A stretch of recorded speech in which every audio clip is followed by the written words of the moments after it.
Good Morning Pharmacie, nous sommes le jeudi 29 juin, c'est votre flash info quotidien.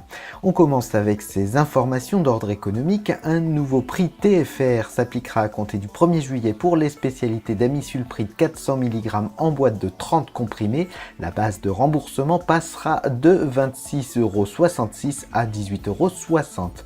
Et puis des changements de taux de remboursement, celui du médicament Spotoff, qui est un générique d'Hexacil, a été revu à la hausse. Il est passé de 30% à 65% le 27 juin. Cela concerne la solution buvable et les comprimés de Spotoff. En revanche, le taux de remboursement de Motilium en suspension buvable baisse au 1er juillet prochain. Il passera de 30 à 15%. Cette baisse de taux de remboursement s'applique également à des spécialités de domperidone en comprimé et comprimé orodispersible en boîte de 30 ou de 40. Cette baisse de taux était annoncée puisque le service médical rendu de la domperidone chez l'adulte a été jugé faible par la HAS. Il existe d'ailleurs des nouvelles présentations de domperidone en boîte de 20 qui sont déjà remboursables à 15%.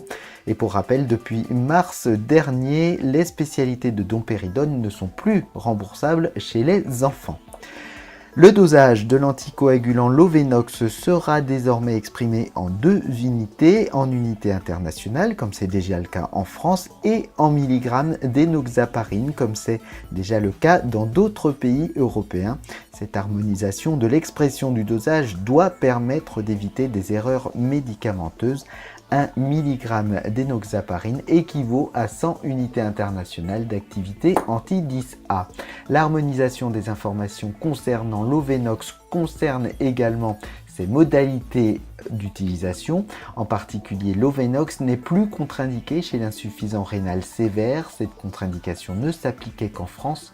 Lovenox peut désormais être utilisé chez ces patients en respectant certaines précautions d'emploi. La distribution de l'anti-arythmique Cerecor 300 mg en gélule LP est actuellement perturbée. Le laboratoire Sanofi Aventis redoute une indisponibilité totale. Il a donc décidé de restreindre l'utilisation de Cerecor aux patients présentant un syndrome de Brugada ou d'autres canalopathies. Des dépannages d'urgence sont prévus pour approvisionner les pharmacies de ville. Pour tous les autres patients, Cerecor peut être remplacé par un autre anti-arythmique. Avant de modifier le traitement, les patients doivent consulter leur cardiologue.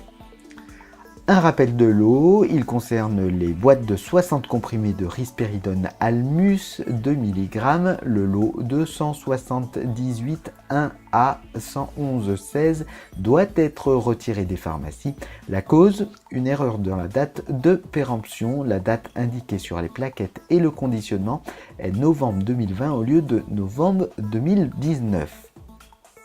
Dans l'actualité professionnelle, la décision de l'Agence nationale du développement professionnel continu, la NDPC, ne passe pas. L'agence a en effet indiqué que les formations à la vaccination mises en place dans le cadre de l'expérimentation de la vaccination contre la grippe par le pharmacien, ces formations ne seront pas validantes pour le DPC. La FSPF a réagi et considère cette décision comme une aberration pour le syndicat. C'est une façon de démotiver les pharmaciens à s'engager dans cette nouvelle mission. Autre information communiquée par la FSPF, le versement des pénalités de retard par l'assurance maladie aux pharmaciens est en cours sous le code libellé NRD. Cette disposition était prévue par la loi de santé en cas de non-respect des délais de paiement des feuilles de soins électroniques. 3 niveaux de pénalité sont définis à partir du 5e jour, du 8e jour et du 10e jour de retard. C'est la fin de cette édition. Je vous retrouve demain matin dès 6 h. Très bonne journée à toutes et à tous.